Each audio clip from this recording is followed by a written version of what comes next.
Saudara, imigrasi akan memberlakukan tindakan pencegahan dan penangkalan untuk warga negara asing yang melanggar aturan di Indonesia. Pencegahan dan penangkalan alias blacklist akan diterapkan untuk WNA nakal sehingga mereka tak bisa berkunjung lagi ke Indonesia untuk perjalanan berikutnya. Jika pelanggaran yang dilakukan merupakan pelanggaran berat, maka imigrasi akan langsung mendeportasi WNA. Pencatatan blacklist dan deportasi akan dilakukan pada database cegah dan tangkal milik imigrasi. Harapannya aturan ini bisa menyaring wisatawan yang berkualitas dan tidak mengganggu warga lokal setempat. Selain itu, Saudara, Dirjen Imigrasi juga menyampaikan perlu adanya edukasi bagi para wisatawan asing agar bisa mengerti dan memahami apa saja peraturan yang berlaku di Indonesia.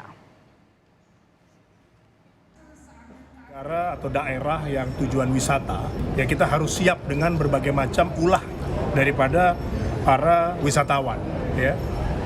Dan ini kita tindak lanjuti juga dengan catatan, ya. Ketika mereka berulah, ya, maka kita akan masukkan ke dalam database cegah dan tangkal, sehingga untuk kemudian hari mereka tidak bisa lagi masuk ke Indonesia.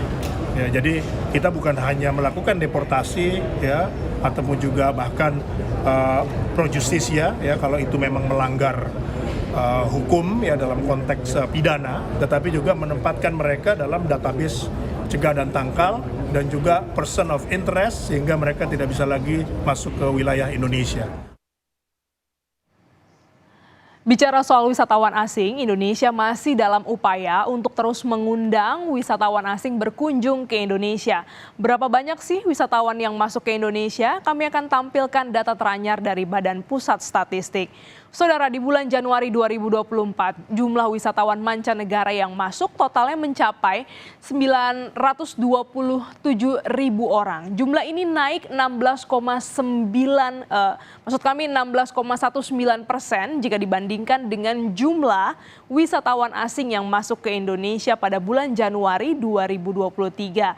Meskipun naik secara tahunan, angka kunjungan secara bulanan ini turun 18,94% jika kita bandingkan dengan kunjungan di bulan Desember 2023. Nah, Saudara, angka 927.000 kunjungan ini belum kembali normal jika kita bandingkan dengan masa-masa sebelum pandemi hingga Maret 2020. Angka wisatawan asing yang datang ke Indonesia selalu stabil, ya, di atas 1 juta orang. Angka ini adalah angka yang dicatat BPS dari data imigrasi di pintu-pintu masuk utama. Nah, sekarang kita lihat nih negara mana saja, ya, asal wisatawan yang masuk ke Indonesia. Nah, ini dia datanya untuk Anda, Saudara. 5 negara teratas ada Malaysia sebesar 16,7%. Ya, kedua Australia 13,7%, ketiga Singapura 9,4%, Tiongkok juga lumayan banyak yang datang 8,8%, dan yang kelima ternyata ada negara Timur Leste nih, Saudara, yang sering berkunjung ke Indonesia dengan besaran 5,9%. Secara tahunan yang mengalami kenaikan tertinggi adalah turis asal Australia. Pertumbuhannya mencapai 27,6%. Disusul pertumbuhan turis Malaysia yang tumbuh 10,8%. Namun jika dibandingkan kunjungan di bulan Desember, turis asal Malaysia dan Australia turun masing-masing 26% dan 6%. Hanya turis asal Singapura saja yang stabil jumlahnya, turun baik secara tahunan maupun turun 19%, dan secara bulanan turun sangat signifikan mencapai 53%.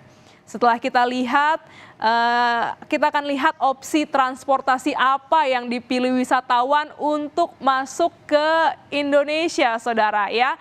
Dengan jumlah kunjungan menggunakan pesawat yang cukup tinggi, Kemenparekraf memperkirakan kebijakan pelonggaran impor suku cadang pesawat terbang akan mempengaruhi kunjungan wisatawan karena akan berdampak pada pengurangan biaya operasional industri penerbangan. Kita lihat dulu angkanya untuk moda transportasi udara, ya, pesawat begitu, angkanya adalah 631.000, ya. Untuk jalur laut 106.000 dan jalur darat ini 21.000 per perjalanan.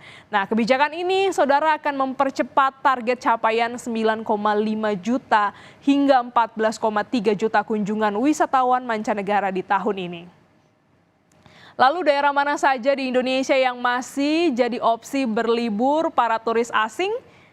Sudah pasti ya, Bali yang pertama ini masih menjadi destinasi favorit warga asing. Bandara Ngurah Rai Bali Denpasar ini mendominasi dengan kedatangan sebesar 44,7% dari seluruh total kunjungan. Disusul yang kedua adalah Soekarno-Hatta, Tangerang, Banten ini sekitar 17%. Berikutnya ada Batam, 8,3%, Tanjung Uban Bintan 1,2%, Juanda Surabaya 2%, dan Kuala Namu Medan 1,6%. Menariknya saudara, pintu-pintu utama ini didominasi oleh turis asing dari spesifik sebuah negara. Misalnya kita sebut Bali, nah ini didominasi kunjungan turis Australia.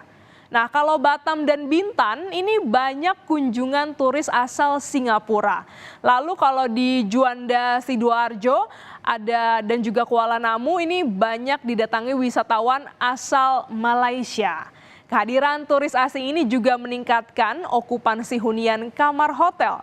Hotel klasifikasi bintang okupansinya mencapai 46% pada bulan Januari 2024, naik 1,86% dibanding tahun sebelumnya. Tapi saudara, turun 13% dibanding Desember 2023. Nah, semoga ini angka ini semakin baik dan juga berdampak pada perekonomian di Indonesia. Kita tinggalkan informasi terkait dengan turis dan juga kedatangannya di Indonesia.